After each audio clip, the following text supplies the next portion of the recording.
그러면 어떠하냐? 우리는 나으냐? 결코 아니라. 유대인이나 헬라인이나 다 죄 아래 있다고 우리가 이미 선언하였느니라. 기록된 바 의는 없나니 하나도 없으며 깨닫는 자도 없고 하나님을 찾는 자도 없고 다 치우쳐 함께 무익하게 되고 선을 행하는 자는 없나니 하나도 없도다. 그들의 목구멍은 열린 무덤이요 그 혀로는 속임을 일삼으며 그 입술에는 독사의 독이 있고 그 입에는 저주와 악독이 가득하고 그 발은 피 흘리는 데 빠른지라. 파멸과 고생이 그 길에 있어 평강의 길을 알지 못하였고 그들의 눈앞에 하나님을 두려워함이 없느니라 함과 같으니라. 우리가 알거니와 무릇 율법이 말하는 것은 율법 아래 있는 자들에게 말하는 것이니 이는 모든 입을 막고 온 세상으로 하나님의 심판 아래 있게 하려 함이라. 그러므로 율법의 행위로 그의 앞에 의롭다 하심을 얻을 죄가 없나니 율법으로는 죄를 깨달음이니라. 아멘. 자리에 앉아주시기 바랍니다. 죄인인 사람과 율법이란 말씀을 가지고 함께 은혜를 나누도록 하겠습니다. 우리가 지난주에 나눴던 말씀이 유대인의 나음이 무엇이며 할례의 유익이 무엇인가 범사에 많으니 하나님의 말씀을 맡았음이니라. 그 유대인 그리스도인으로는 전해지겠습니다. 로마에 있는 유대 그리스도인뿐만 아니라 유대인은 다윗의 12 아들 가운데서 네 번째 아들이 유다 자손들이 주축이 된 게 유대인이거든요. 그리고 베냐민 지파만 10지파는 북이스라엘이 아수르에서 멸망할 때 전 세계에 흩어졌고 주축이 됐던 게 유다 지파와 그리고 베냐민 지파 해서 유대인이 된 거예요. 그러므로 유대인은 딱 이야기하면 하나님의 백성인 것입니다. 그렇기 때문에 구약의 유대인뿐만 아니라 이게 영적으로 바로 그리스도인과 같은 거예요. 그럼 그리스도의 나음이 무엇인가? 할례는 율법의 대표가 할례 아닙니까? 오늘날로 해석하면 그리스도인으로 해석하면 우리에게 말씀을 주신 것이 유익이 무엇이냐는 거예요. 왜냐하면 우리가 그리스도인임에도 불구하고 로마서 1장 18절에서 계속적으로 사도 바울이 말씀하는 게 무엇입니까? 우리가 얼마나 죄된 존재인지, 우리가 얼마나 죄로 인해 쉽게 넘어지는지, 우리가 거듭났음에도 불구하고 넘어진다면 그리스도인이라는 게 하나님의 백성이라는 것이 나음이 무엇인가? 우리에게 말씀이 있음에도 불구하고 끊임없이 넘어지지 않습니까? 그렇잖아요. 오늘 눈을 뜰 때도 어느 때는 존재 자체가 그리고 사는 시간 자체가 내 생명 자체가 죄인 걸 깨달을 때가 많다는 것입니다. 그러면 말씀을 주신 유익이 무엇인가? 그건 바로 우리가 하나님이 우리를 넘어짐과 죄악 가운데 넘겨주시는 거거든요. 왜냐하면 은혜로 우리가 그리스도의 복음을 들었을 때 은혜로 믿게 하셨거든요. 이건 하나님의 주권적 개입이 아니면 불가능하잖아요. 그러면 우리가 어떤 선택의 순간에서 넘어지려고 할 때 범죄하는 그 순간에 하나님이 개입할 수가 있습니다. 하나님의 주권으로. 그런데 하나님이 어떻게 하세요? 아담이 선악과를 따먹을 때, 하와가 따먹을 때 하나님 개입하지 않으셨거든요. 넘겨주신 것이에요. 아담이 범죄할 거 아셨거든요. 그렇게 넘겨줌으로써 우리가 어떤 존재인지 하나님의 말씀을 통해 깨닫고 우리로 하여금 어떻게 합니까? 말씀 대신 그리스도를 믿게 하는 것으로 평생 우리는 예수 그리스도가 이 땅에 재림하여 하나님 나라 완성할 때까지 그 과정을 반복하게 된다는 것입니다. 그게 지난주에 하나님이 우리가 말씀을 가지고 나눈 것입니다. 오늘 본문 말씀은 바로 로마서 10장 18절에서 그리고 지난주까지 하셨던 그 말씀에 대한 결론이에요. 놀라운 건 뭐냐면 이 결론 가운데서 우리가 계속적으로 하시는 말씀이 무엇입니까? 로마서 1장 15절에서 사도 바울은 뭐라고 이야기해요? 나는 할 수만 있는 대로 로마에 있는 너에게도 복음 전하기를 원한다. 사도 바울이 지금 핵심적으로 로마서 전체를 통해서 관통하는 게 뭐냐면 나는 너희 복음 전하기 원한다. 이건 뭐예요? 믿음이 온 세상에 전파된 로마 교회도 뭐가 필요하다고요? 복음이 필요하다는 거예요. 우리는 예수 그리스도가 복음 자체잖아요. 그래서 예수 그리스도를 믿고 거듭날 때만 복음이 필요하다 이렇게 생각하는 게 아니라는 것입니다. 복음은 언제까지요? 죽을 때까지, 예수님 오실 때까지. 그리고 놀라운 건 뭐냐면 복음은 하나님 나라에서도 역사를 합니다. 왜냐하면 우리가 하나님 나라 안에서도 그리스도 안에서 아버지 하나님의 얼굴을 보는 거예요. 그리스도를 떠날 수가 없습니다. 그 복음은 영원한 거예요. 예수 그리스도는. 그 복음을 전하는데 복음 안에 하나님의 의가 나타났으니 믿음으로 믿음에 이르게 한다. 이걸 지금 말씀하는 것입니다. 왜 그런 복음이 필요한가? 그게 오늘 본 말씀이에요. 그러면 어떠하냐? 우리는 나으냐? 그러면 유대인과 그리고 헬라인 모두 다 복음이 필요한데 우리는 그래서 유대인이 이 할례를 제가 그리스도인으로 해석한 것입니다. 그러면 어떠하냐? 우리는 나으냐? 우리는 누굽니까, 여러분? 우리가 누구예요? 사도 바울이 편지 쓰잖아요. 그러면 로마의 모든 그리스도인들이에요. 그리고 그곳에 우리라고 할 때는 너희 로마의 그리스도인들까지 치면 너희는이라고 해야 되잖아요. 근데 사도 바울은 뭐래요? 우리는 나도 포함된단 말입니다. 이 로마서를 사도 바울이 어디서 썼습니까? 고린도 교회에서 바울이 그렇게 고린도 교회로 있는 마음이 아팠어요. 1만 스승이 있으나 아비는 하나다. 내가 너희를 그리스도 안에 낳았는데 고린도 교인들이 뭐라고? 당신이 사도입니까? 이게 당신이 나의 아비입니까? 이거 똑같잖아요. 우리 자식들이 그럴 때 대들 때 겪었던 그 고통. 그런데 성령 안에서 서로 사랑을 회복하고 3개월 동안의 겨울을 나면서 로마에 쓴 서신입니다.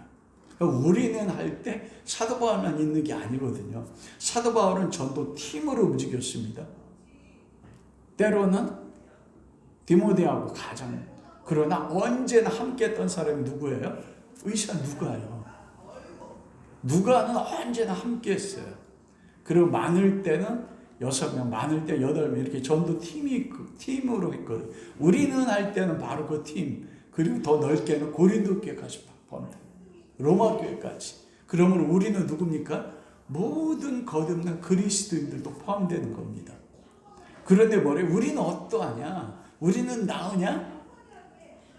우리가 여러분 세상에서 교회가 세상으로부터 이렇게 인정받지 못했던 가운데 한 가지는 뭐냐면 우리가 세상 사람과 다르다고 여겨요. 여러분 잘 들으셔야 돼요. 세상 모두는 어둠 가운데 있어요. 맞잖아요. 너희는 세상의 빛이니까. 우리는 빛이에요. 우리가 빛입니까? 아니죠. 내 안에 빛이 있어요. 그래서 빛이거든요. 우리는 세상 사람들을 바라볼 때 잘못된 시각을 가지고 바라봐요. 놀랍게도. 우리는 의인이고 세상은 완전 다 죄인이다. 이게 우리의 보편적 관점 아닙니까?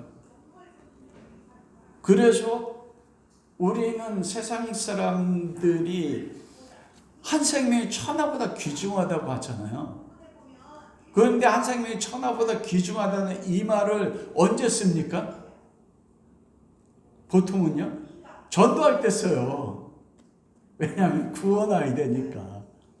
그런데 정말 세상 사람들을 천하보다 귀중하게 여기는가? 그렇지 않습니다. 세상 사람들 우리는 동등하다고 여기지 않아요.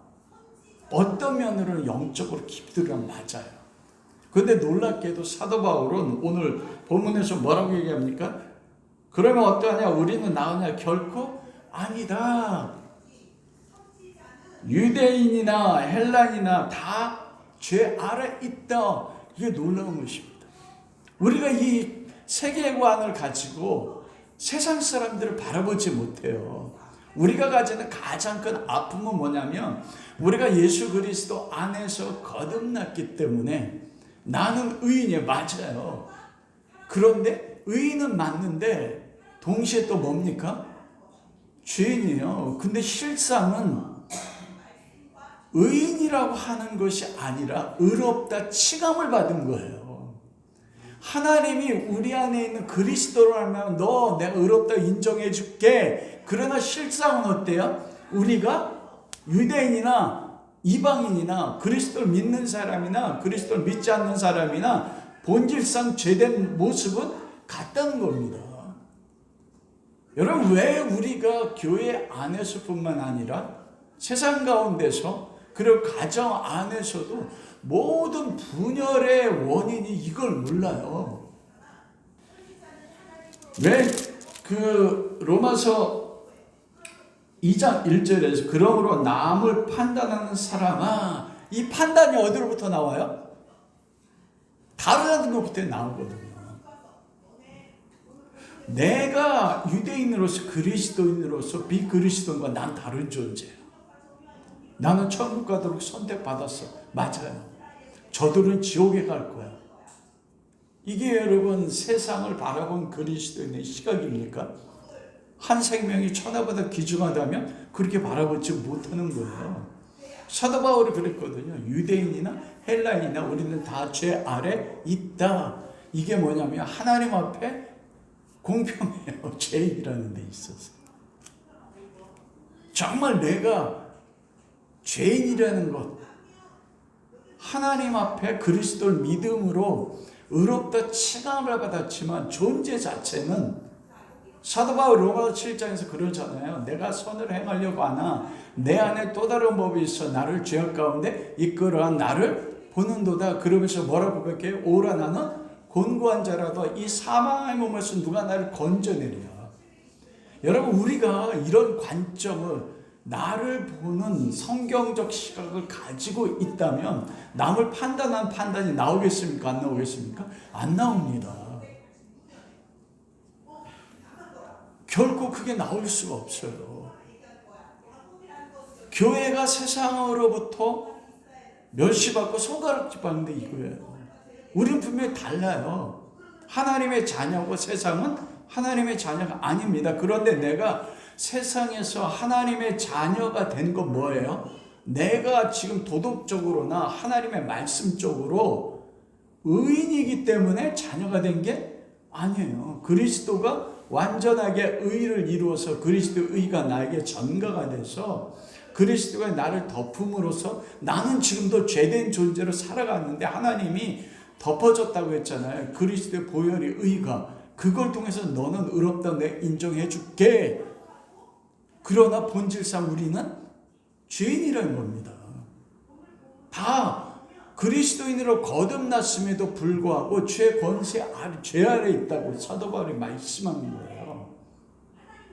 죄 아래 있다는 거 뭐예요? 죄 권세 가운데 있다는 거예요. 아직까지. 왜냐하면 우리의 영은 예수 그리스도를 믿음으로써 새 창조, 그런즉 그리스도 안에 있으면 새로운 피조물이라 이전 것을 지나갔으니 뭐라? 새 것이 되었다. 뭐가 새 것이 됐습니까? 내 안에는 영이 새 것이 된 거예요. 그러나 내 몸은 뭐에 매달려 있어요? 죄에 매달려 있단 말입니다. 이게 우리 그리스도인의 두 가지 정체성이 한 존재 가운데 있습니다. 근데 사도 바울이 유대인이나 헬라인이나 우리 몸 자체는 다 죄 가운데 있다는 거예요. 이것이 복음이 필요한 이유입니다. 그러므로 죽을 때까지 예수 그리스도처럼 완전하게 율법의 행위로 의롭다 함을 얻을 존재가 있어요? 없어요? 없어요. 거듭난 그리스도인도. 그래서 우리가 어떤 종교적인 행위나 예배나 헌금 드림으로 말씀으로 지킴으로써 하나님 나 이렇게 의롭게 행했습니다. 이 말이 나올 수 있어요? 없어요? 없어요. 왜냐하면 그게 나오게 되면 어떻게 됩니까? 하나님이 말씀하신 모든 말씀을 다 어떻게 해야 돼요? 100% 다 이루어야만 가능한 거예요. 내가 99.9% 이뤘는데 0.01%를 못 이뤘으면 그 사람은 행위 자체로 하나님 나 의로웠습니다 말할 수 있어요 없어요? 말할 수가 없는 겁니다. 죽을 때까지요. 그러므로 복음이 필요한 거예요. 내가 그걸 알면 내 자식이 나에게 대적한다 할지라도, 압살롬이 나에게 대적할 때 다윗이 나중에 어떻게 했습니까? 요압이 군대로 나갈 때 모든 군대 내 아들 압살롬을 부탁한다. 압살롬이 죽었을 때 어떻게 해요? 내 아들 압살롬아 압살롬아 내가 너를 위해 죽었지. 유대인이나 헬라인이나 그리스도인이나 비그리스도인이나 하나님 앞에 하나님의 형상으로 지음받아 뭐예요? 존귀한 존재입니다. 우리는 우리만 존귀하다고 아니요. 그들도 하나님의 형상으로 지음받은 사람이요. 여러분 우리는 지금 그리스도를 믿어서 하나님 앞에 선택됐습니다. 그러나 예수 그리스도 십자가에 못 박혀 죽으실 때 좌편과 우편에 있는 강도는 그 순간에는 선택받지 못했잖아요. 그 순간에는 십자가에 못 박힐 때, 그래 못 박힐 때 좌편과 우편의 두 강도가 예수님을 다 비난했습니다. 그러나 예수님이 일곱 마디를 하시면서 중간에 오른편에 있는 강도가 뭐래요? 왼편에 있는 강도를 비난하면서 우리는 우리 죄에 합당한 죄를 받는 건 다 내가 보거니와 이분은 죄가 없다. 그러면서 예수여 당신의 임하실 때 나를 생각하소서. 마지막 죽을 때 이 사람이 하나님을 선택받았어요.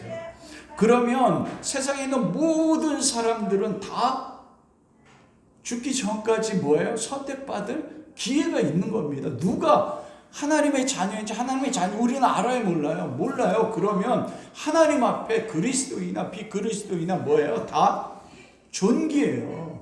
천하보다 귀중한 생명입니다. 그러면 내가 하나님 앞에 의롭다 칭함받은 것이 율법의 행위가 아니고 전적인 그리스도의 희생이라면 내가 같은 그리스도인이라 할지라도 누구를 율법을 가지고 정죄할 수 있습니까? 없습니까? 정죄할 수 없어요.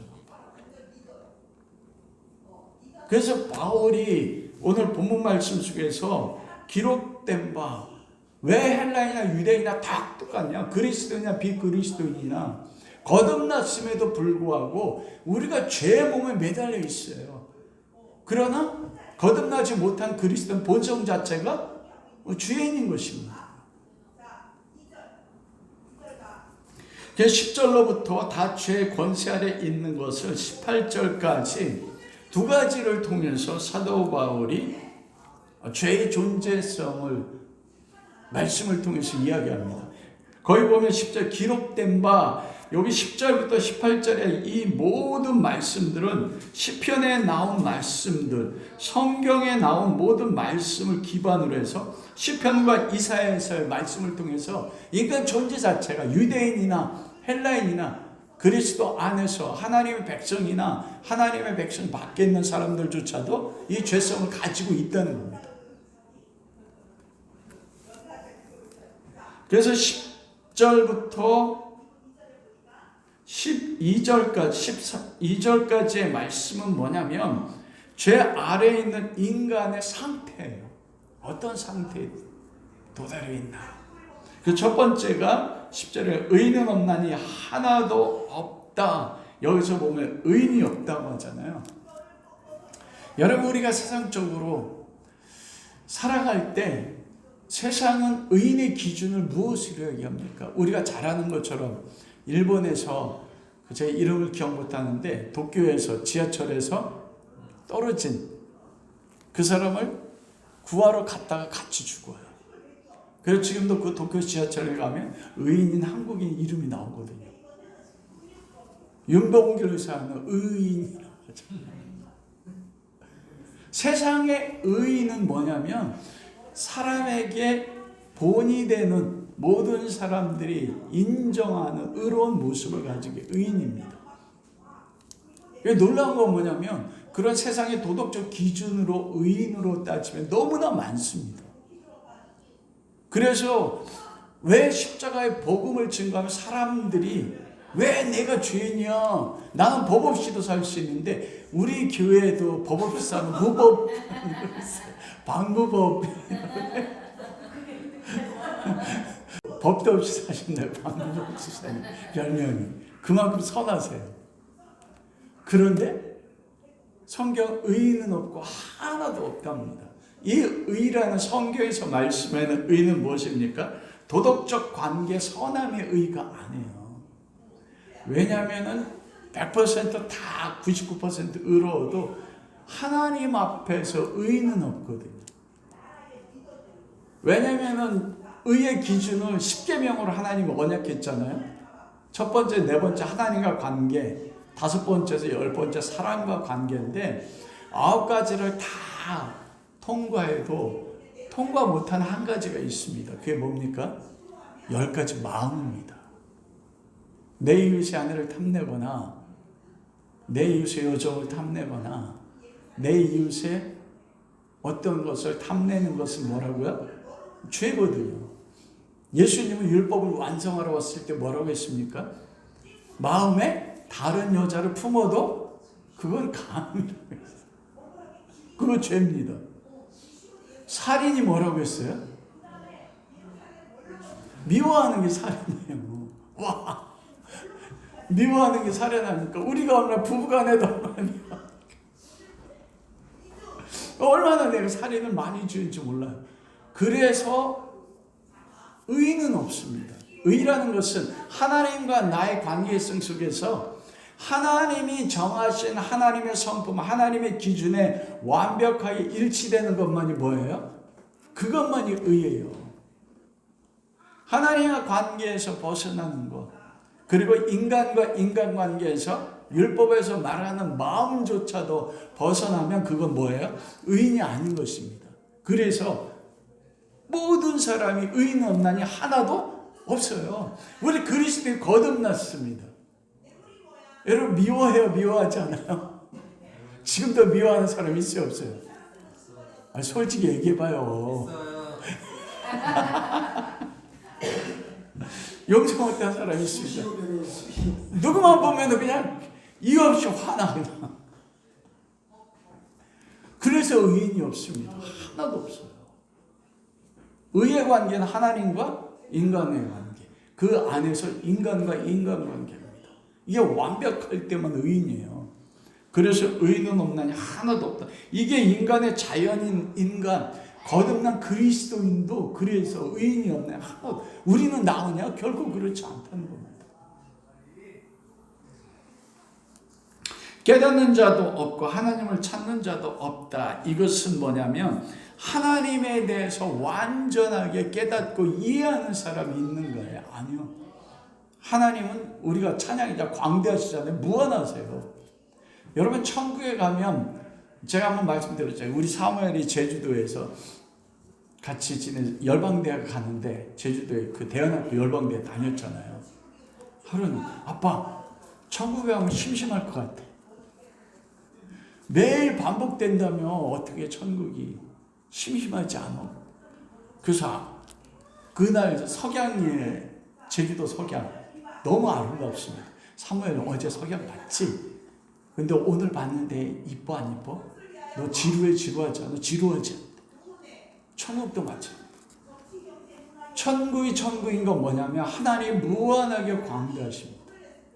하나님을 깨닫는 지혜의 폭이 영원해요. 여러분 인간이 하나님 천국에서도요. 하나님을 깨닫고 하나님을 아는 것이 제한된다면 그분은 하나님이 아닙니다. 여러분. 하나님이 무한하시고 하나님이 광대하시다는 것은 하나님의 속성, 하나님의 사랑이 무한해요. 하나님의 자비가 뭐예요? 무한해요. 하나님의 공의가 무한해요. 인간의 의는 제한되어 있잖아요. 인간의 사랑은 이기적이 제한되어 있어요. 그 인간 사랑 자체를 제한돼서 알아갈 수도 있지만 하나님의 사랑은 영원히 알아갈 수 있어요. 영원히 알아가는 게 하나님 나라입니다. 하나님의 사랑은 하나님의 사랑의 깊이. 그래서 그리스도의 사랑의 깊이와 넓이와 높이와 길이가 어떠한지를 알기를 원한다는 거예요. 끊임없이 무한하게 알아요. 그래서 스스로 하나님이 사랑이, 하나님의 거룩이, 하나님의 영광이 얼마나 광대한지를 완전히 깨달아는 인간이 없어요. 없습니다. 자연인은 깨달을 수가 없어요. 거듭난 그리스도인조차도 우리가 십자가에서 성령을 통해서 은혜로 계시한 만큼만 어떻게 해요? 알아요. 그래서 하나님 나라가 지금 이루어진다는 건 무엇입니까? 나중에 천국에도 이루어지지만 하나님 나라는 예수 그리스도가 하나님 나라예요. 하나님 아버지가 계시고 하나님 나라예요. 내가 매일의 삶에서 새로운 하나님 아버지의 사랑, 은혜, 그리스도의 긍휼을 매 순간 깨달아 알아가고 그분을 경험하고 알아가면 그 순간 거기서 뭐가 이루어져요? 하나님 나라의 영생이 이루어지는 거예요. 그런데 거듭난 그리스도인조차도 여러분 우리가 깨닫고 이해하는 하나님은 제한되어 있습니다. 그리고 솔직히 얘기해 보세요. 여러분 우리가 얼마나 하나님을 깨닫습니까? 하나님을 이해하려고 몸부림칩니까? 우리가 하루 24시간 수많은 생각들을 하잖아요. 그리고 하나님 찾는다, 찾는 자도 없다고 하는데 이 찾는다는 영어는 시크예요. 뭔가를 찾아서 헤매는 것. 우리가 하루 24시간에서 내 삶의 생각과 말과 행함에 하나님을 찾아서 하는 게 얼마나 됩니까, 여러분? 우리가 넘어지고 범죄하는 게 뭐예요? 하나님을 깨닫지 못하고 찾지 못하기 때문에 결과가 넘어지고 범죄하는 거거든요.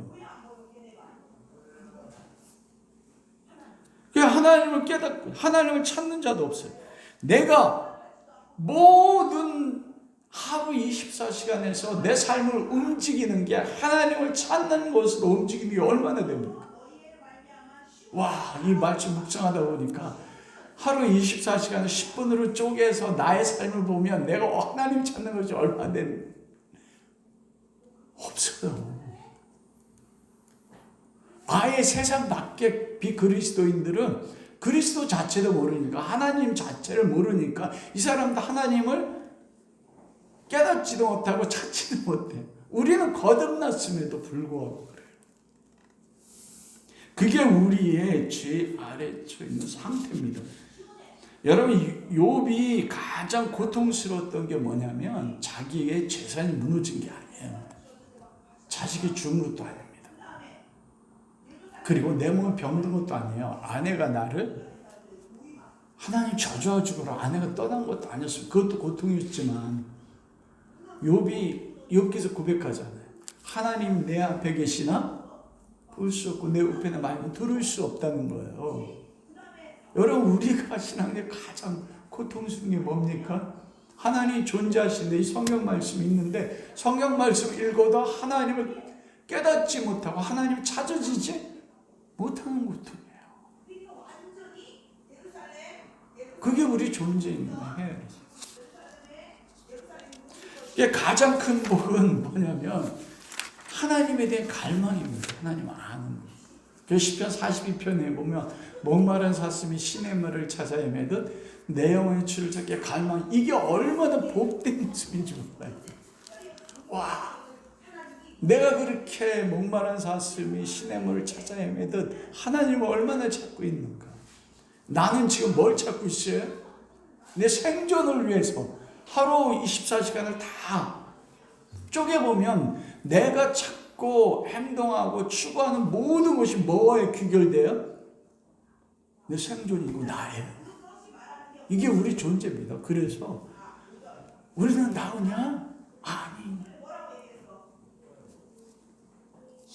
다 치우쳐 함께 무익하게 되었다. 치우쳤다는 거면 관역이 빗나갔다는 거예요. 이건 길에서 벗어났다는 것입니다. 그게 뭡니까? 관역에서 벗어나는 게 뭐예요? 죄예요. 하나님이 정한 관역, 하나님의 영광, 그게 인간이 살아갈 목적이잖아요. 웨스트민스터 신앙고백 첫째가 인간의 사람의 목적은 하나님을 영화롭게 하나님을 영원히 즐거워하는 것인데 다 치우쳐서 그 관역에서 벗어났어요. 하나님의 정한 길, 그 길에서 다 벗어나. 이게 죄악입니다. 그러다 보니까 결국 무익하게 됐어요. 무익한 무익하게 된 자는 아클레이오란 뜻인데 쓸모없어졌습니다. 이 쓸모없어졌다는 가장 쉽게 비유하면 우리가 예배 끝나면서 식사를 하잖아요. 조그만 돈가스 이거 먹어요. 아까 아이들 보니까 기다리지 못하고 이 컵에다 넣고 먹는단 말이에요. 우리 생존을 위해서 필요하단 말입니다. 그런데 그게 상했어. 먹을 수 있어요, 없어요? 상해가지고 썩어서. 여러분, 음식물 쓰레기 다 모아놓으면 어떻게 돼요? 그거 먹을 수 있어요, 없어요? 누구만 먹어요? 개야, 돼지. 그 뜻이에요, 여러분. 하나님이 먹을 수가 없는 게 쓸모없어진 거예요. 상해가지고 그게 쓸모없어. 와, 얼마나 내가 하나님의 영광으로 살아가야 되는 존재. 내가 상했어. 음식이 상해서 사람이 먹을 수가 없는 것처럼 하나님이 날 받을 수가 없는 거예요. 그게 인간의 존재 자체를 무익하게 된 것입니다. 그러므로 선을 행하는 자가 없습니다. 이 선은 도덕적 선이 아니에요. 그 바리새인이 한 번은 예수님을 선하신 선생님이 하는 모든 거 보니까 당신은 선하십니다. 그러자 예수님이 뭐랬어요? 하나님 한 분 외에는 선한 분이 없는데 왜 나를 선하다느냐? 이 도덕적 선이 아닙니다. 하나님의 성품, 하나님의 속성의 완전함이 드러난 게 선이에요. 그렇기 때문에 하나님 뜻에 맞게 하나님의 성품을 가지고 하나님 뜻대로 행하는 선한 사람이 있어 없어요? 없습니다. 왜냐하면 무익하게 됐거든요. 그 치우쳐서 내 하나님의 영광의 관용이 아니라 내 영광 그리고 내 목적을 향해서 가는 존재가 됐습니다. 그런데 너무 마음 아픈 것은 이 모습이 누구의 모습이에요? 내 모습이에요. 거듭난 그리스도인의 모습.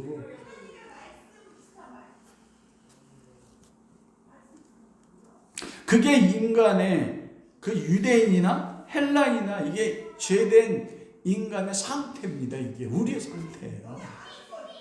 이게 세상의 비그리스도의 상태만이 아니라니까요.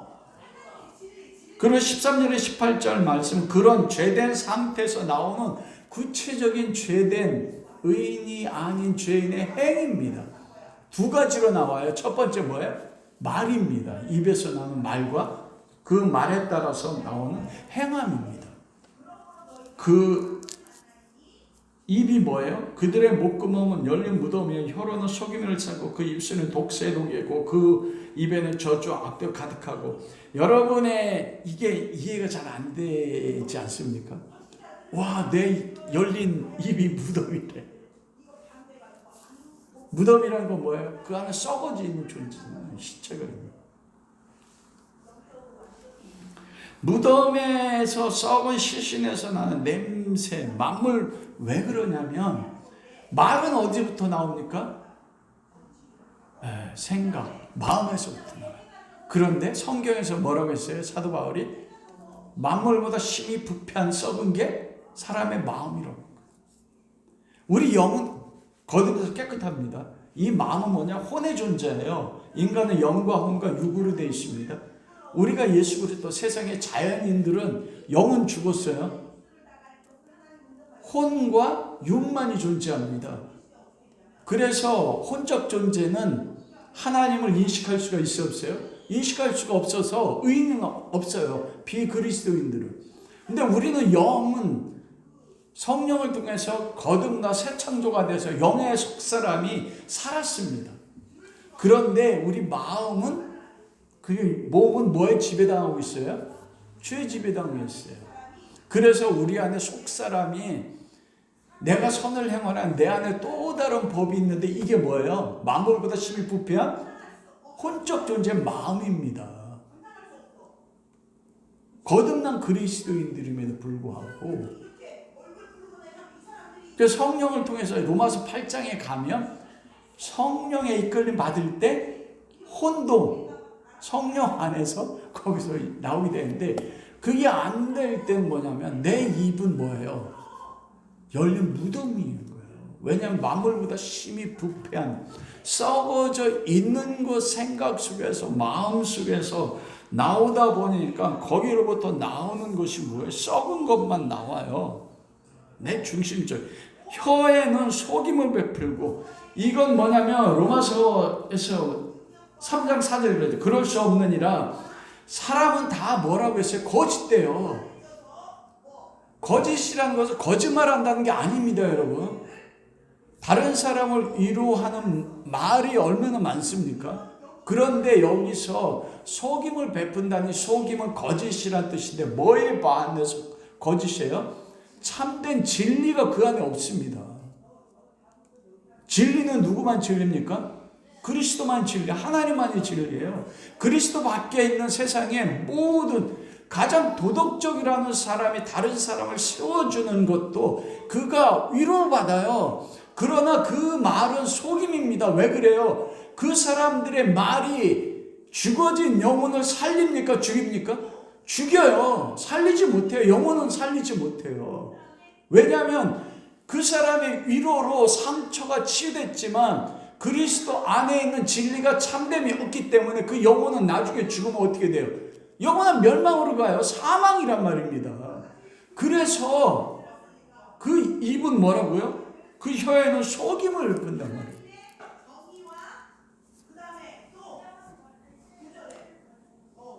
왜 속임을 베푸냐면은 그 입술엔 독사의 독이 있다고 말했는데, 속인다. 유대인들을 향해서 예수님 뭐라고 했냐면 너희 아비는 뭐라고 했어요? 마귀라고 이야기했다고요. 우리가 거듭났음에도 불구하고 성령에 지배받지 않고 내 안에 있는 또 다른 법에 지배받을 때 우리가 그리스도인임에 불구하고 우리 안에 독사의 독이 있어서 어떡합니까? 독이 뭐 하는 거예요? 죽이잖아요. 제가 지난주에 나눴잖아요. 제 아내한테 제가 뭐라고 했다고요?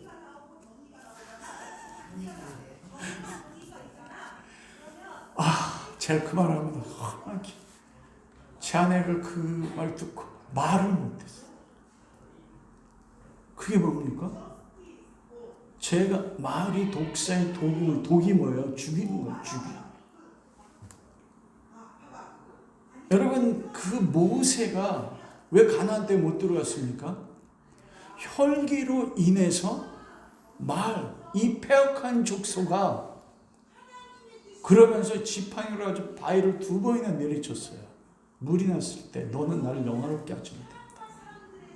패역한 족속이란 뭐냐면 이 멸망받을 족속이라고 했거든요.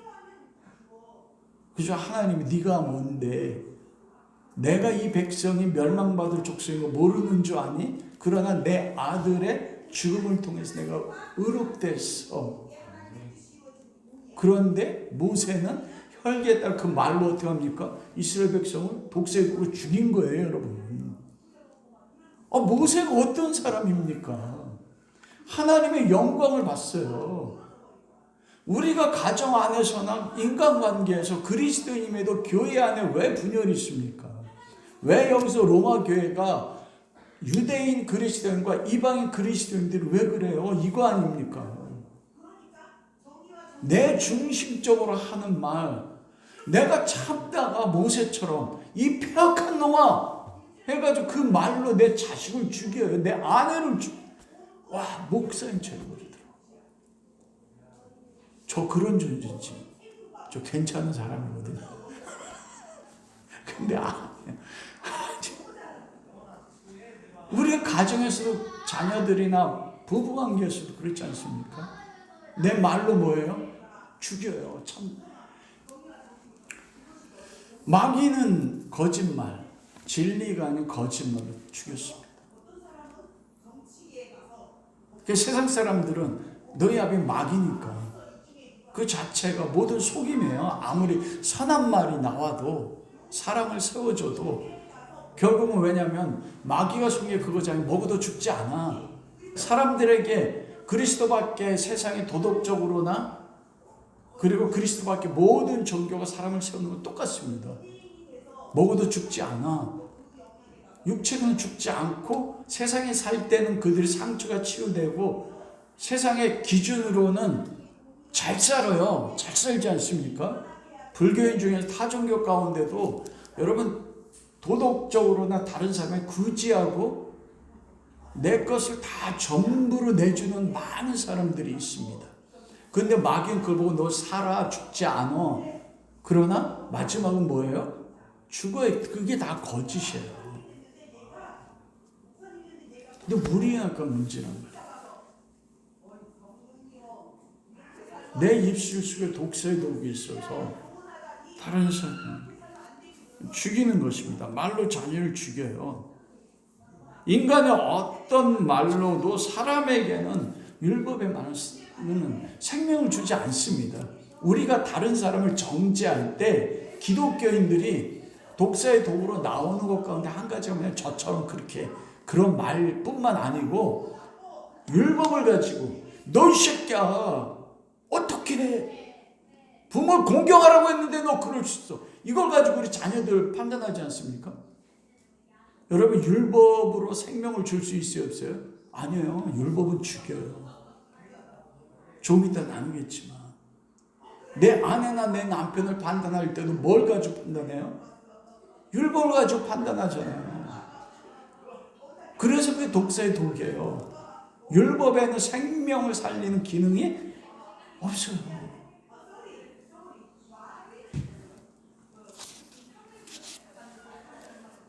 그래서 그 결과에 그 입에는 저주와 악독이 가득하다. 이 저주란 건 뭐냐면 원어의 뜻이 놀랍게도 아란데 기도한다는 뜻입니다. 빈다는 뜻이에요. 신적 존재에게. 이 저주는 남에게 재앙이나 불행이 일어나도록 신적 존재에게 비는 거예요.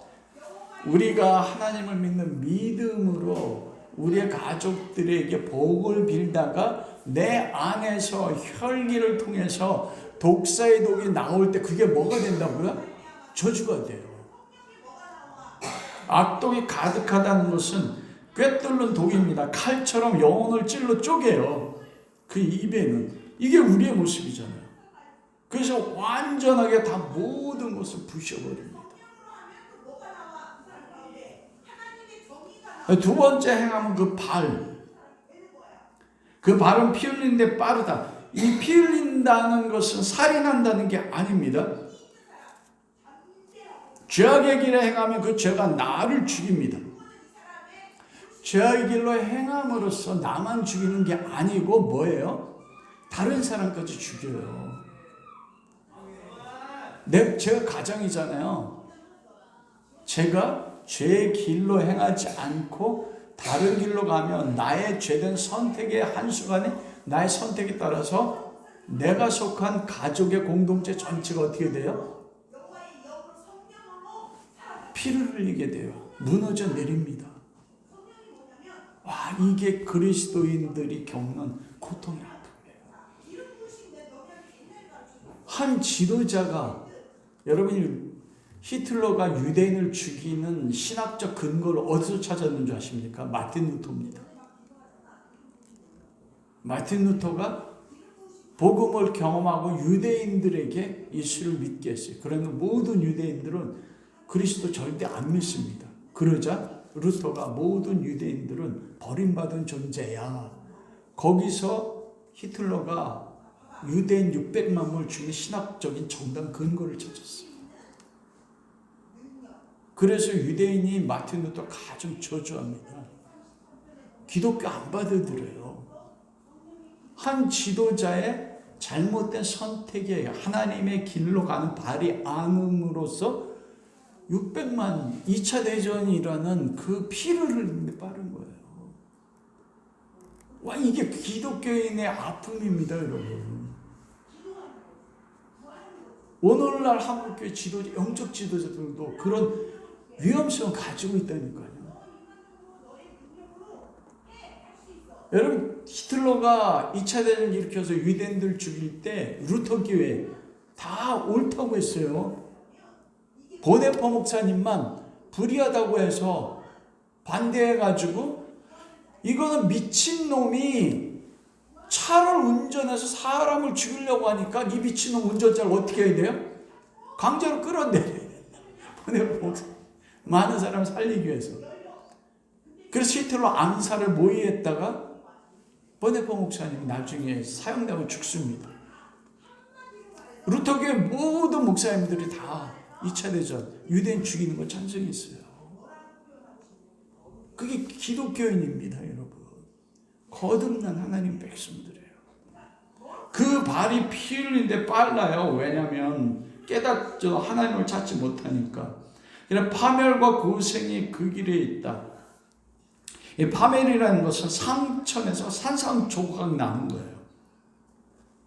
완전히 모든 걸 산산조각내요. 그 결과가 무엇입니까? 평강이 없습니다. 하나님과 우리 사이에, 사람 사이에, 그리고 사람과 사람 사이에 샬롬이 없어요. 이게 우리 기독교인의 실상의 많은 모습들 아닙니까? 하나님이 그 길을 의도적으로 허락한 건 아닙니다. 넘겨주셨다는 것이 그 목적이 아니에요. 개입하지 않고 넘겨주심으로써 그런 고통 가운데 깨닫기 원하는 게 있거든요. 좀 이따 율법에 대해서 말씀을 나누겠죠. 그 결과로 이런 게 나오는 그 이유가 어디냐면 18절입니다. 그들의 눈앞에는 하나님 두려움이 없어요. 와, 여러분 우리가 하나님 정말 두려워야 합니까? 왜냐하면 하나님은 사랑이라고 이야기해서 하나님에 대한 모든 무지한 사랑, 무지한 용납함, 이게 맞아요. 그런데 사랑 가운데 가지는 거룩한 두려움이 없습니다. 하나님 앞에 왜 끊임없이 반복해서 죄를 짓냐면 하나님이 무섭고 두려운 분인 것에 대한 인식이 우리 안에 없어요. 이게 복음을 잘못된 복음의 폐해 가운데 한 가지가 이 부분입니다. 하나님 두려움이 없기 때문에 어떻게 돼요? 이 모든 걸 다 행하는 것입니다.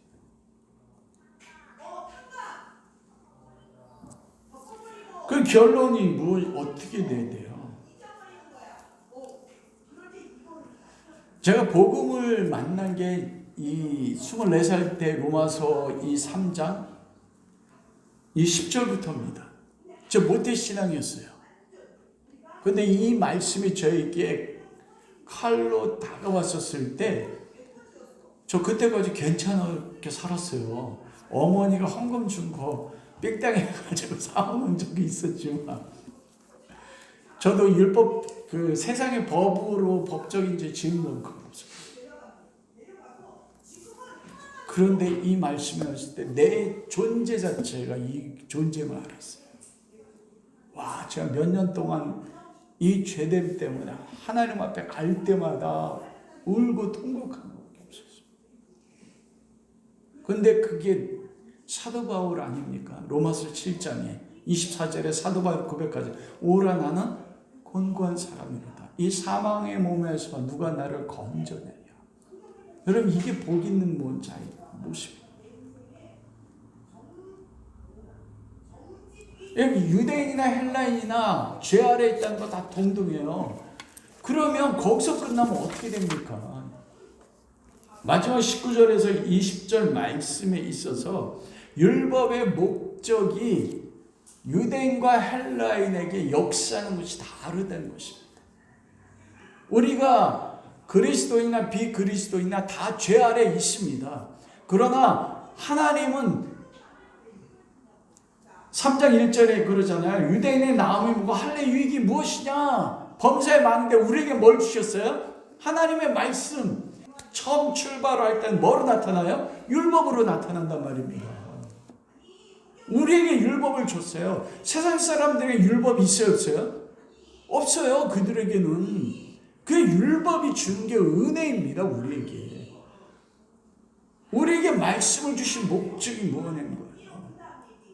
그 19절 말씀해 보니까 율법에서 헬라인이나 모든 사람들이 죄 아래 나타남으로 인하여 온 세상이 지금 어떻게 돼 있어요? 다 하나님의 아래 심판 가운데 있다. 이걸 깨달아 알게 하는 거예요. 여러분 온 세상이 다 하나님의 율법에 의해서 나중에 하나님 온 세상을 심판하는데 뭐를 가지고 심판해요? 법입니다. 여러분 지금도 세상에서 이 감옥에 가는 사람과 감옥에 가지 않는 사람의 근거를 뭐로 가지고 판단해요? 법이잖아요. 법 가지고 죄인과 죄가 없는 사람 판단해서 법으로 유죄 길티 하면 그 죄사 따라서 죄 형벌에 따라 감옥에 간단 말입니다. 율법이 준 게 은혜인데 그 은혜가 율법이 헬라인들에게는 비그리스도인들은 뭐로 나타나요? 심판에 의해서 길티 정죄로 인해 사망으로 나타나고 우리도 동일하게 하나님의 율법이 우리 가운데 죄 심판으로 나타납니다. 그래서 우리도 하나님의 뭐 가운데 있어요? 진노 가운데 있어요. 우리의 불법이 하나님 우리의 불의가 진리를 막는 그러므로 하나님의 진노가 유대인이나 헬라인이나 다 하나님의 진노 가운데 있어요. 이게 첫 번째입니다. 율법이 하는 역할이. 그런데 이 율법이 우리에게는 두 번째로 뭐를 해요? 율법을 통해서 무엇을 깨닫게 하냐면 율법의 행함으로는 하나님 앞에 의인이 아니네. 율법을 통해서 내가 뭐를 깨달아요? 죄인 걸 깨달아요. 근데 이게 은혜예요. 매 순간마다 내가 죄인인 걸 깨달아 아는 것. 비그리스도인들에게는 하나님의 말씀 율법을 줘도 그 율법으로 죄를 깨닫습니까? 깨닫지 못합니까?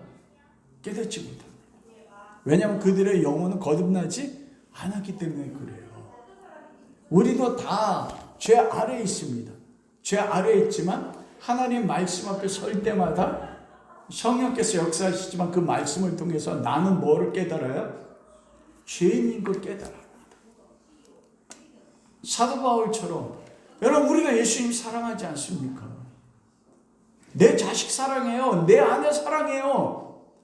그런데 내 안에 또 다른 법이 있어서 제가 제 아내한테 뭐라고 해요?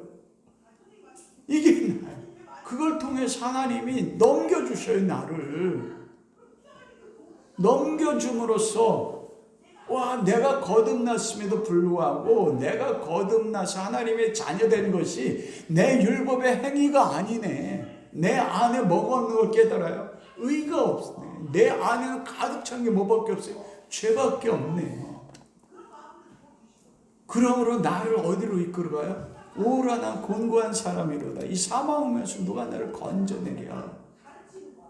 이게 우리를 하나님께서 어떻게 합니까?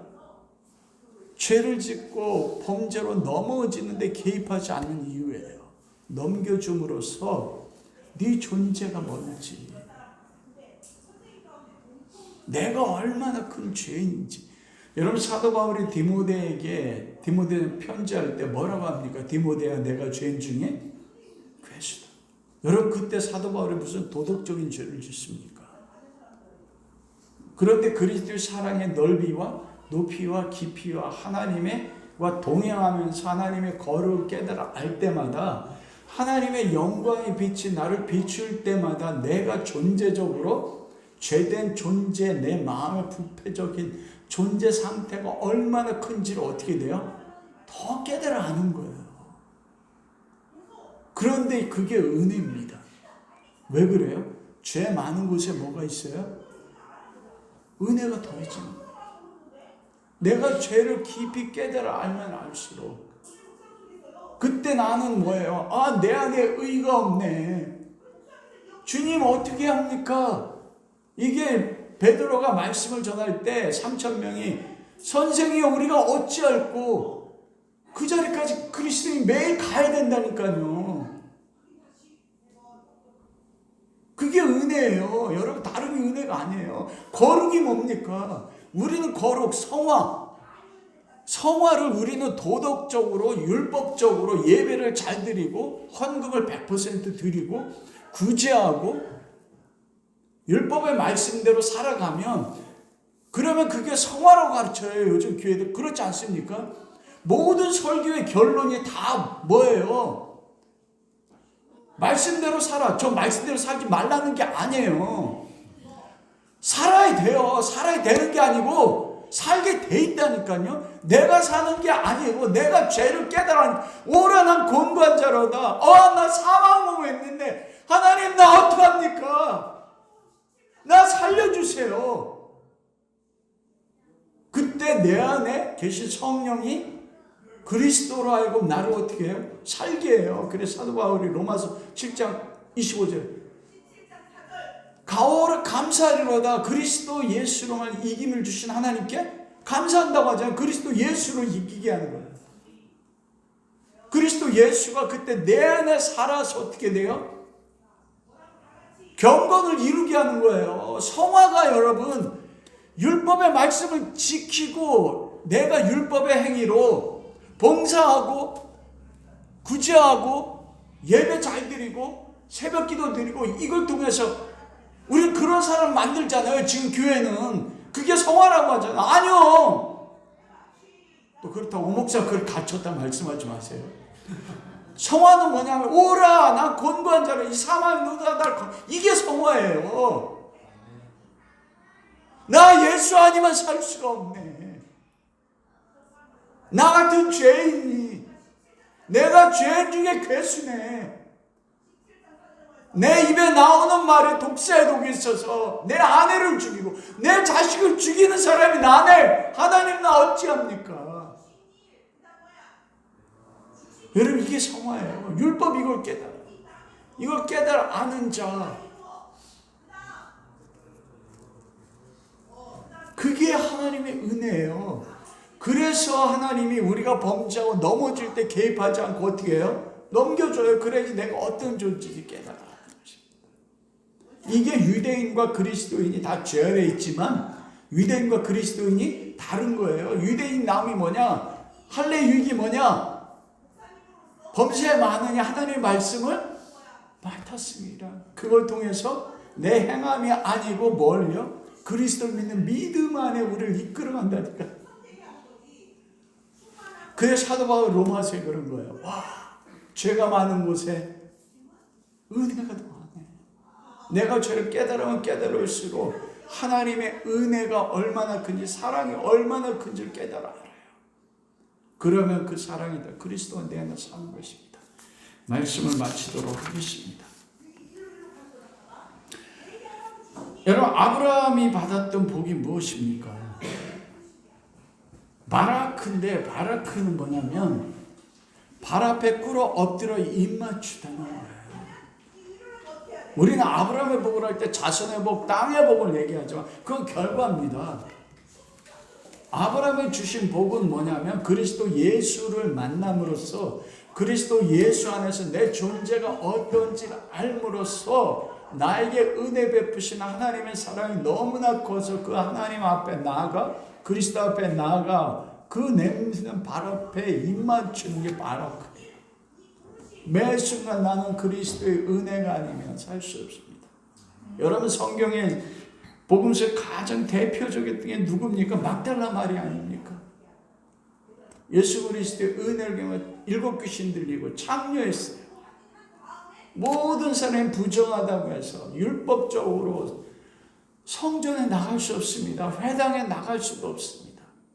모든 사람들이 부정하다 손가락질하는데 더 바리새인과 율법사들은 얼마나 위선적인 그들이 막달라 마리아를 찾았어요.